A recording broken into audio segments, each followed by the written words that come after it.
One of the basic tenets of this course on negotiation skills is that an effective negotiator seeks additional value for both sides instead of trading concessions for an unchanging pool of value. The ultimate goal of all of the interactions is to maximize the value of the agreement for both parties. Effective negotiators with this focus tend to have certain characteristics and exhibit certain behaviors and approaches. That's the topic of this week's lesson. In this module, I will discuss the traits and behaviors of various types of negotiators and how to capitalize on the traits that you have and the behaviors that you are comfortable with in your next negotiation.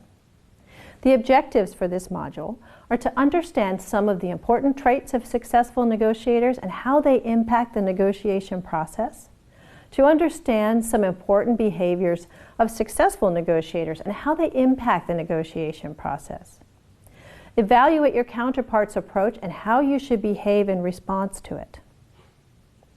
In this lecture, I will talk about some of the more commonly identified traits of successful negotiators. A significant piece of the negotiation puzzle is the personal experiences and perspective that you bring to the table.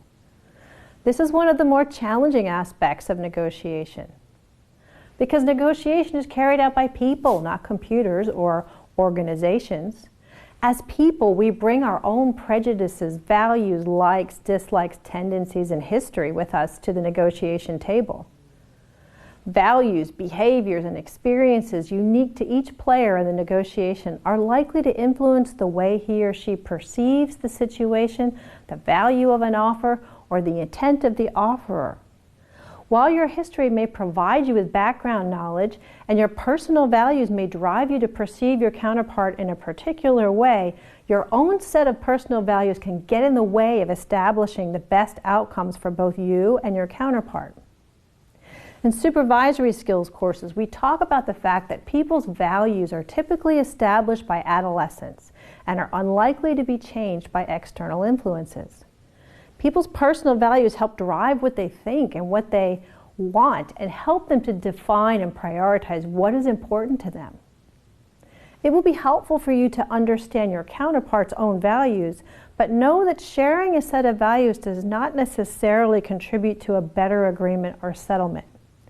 In fact, a shared set of values might encourage the participants to settle on an agreement too soon, trusting that the counterparts have offered their best deal and agreeing to it before considering all the potential points of value and options.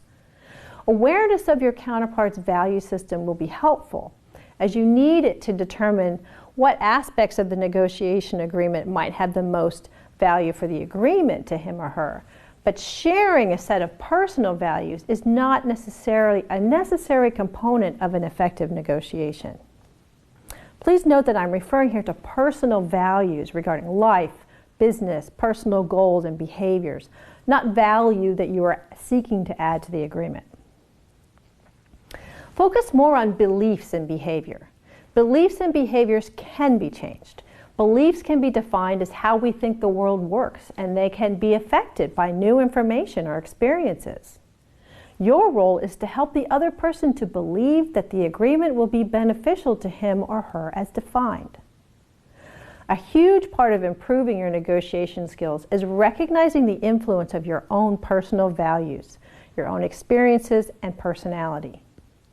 You'll need to acknowledge them and then remove them from the process.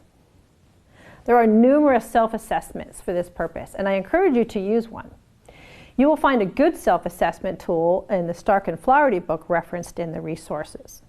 Once you have this awareness of yourself in the negotiation process, you can take control of your role and adapt your responses. If you choose to use a principled negotiation strategy, your ego will have to go, and your sense of competitiveness will have to go. What matters is the real value of the agreement you develop to both parties, not your role or the win.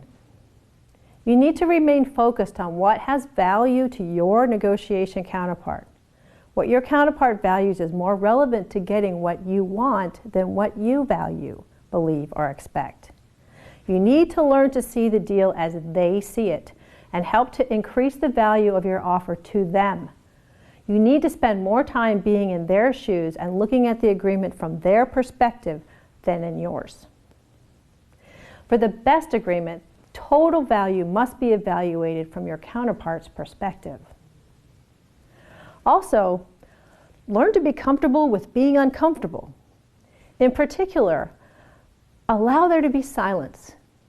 You need to listen for opportunities to add value, remove roadblocks, and understand the other person's personal value system and beliefs. In doing so, there will sometimes be a need for silence and time to think.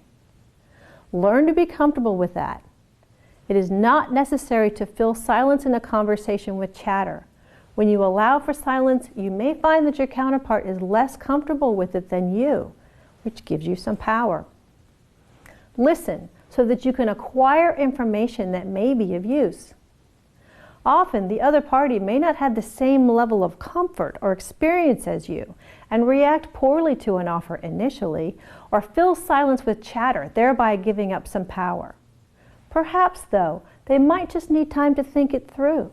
On the other hand, your willingness to accept the discomfort may motivate the other party to consider an offer, which they initially rejected. Regardless, discomfort is sometimes part of the process. If the primary drive is to keep everyone comfortable, you are unlikely to establish an agreement with the most value to all parties.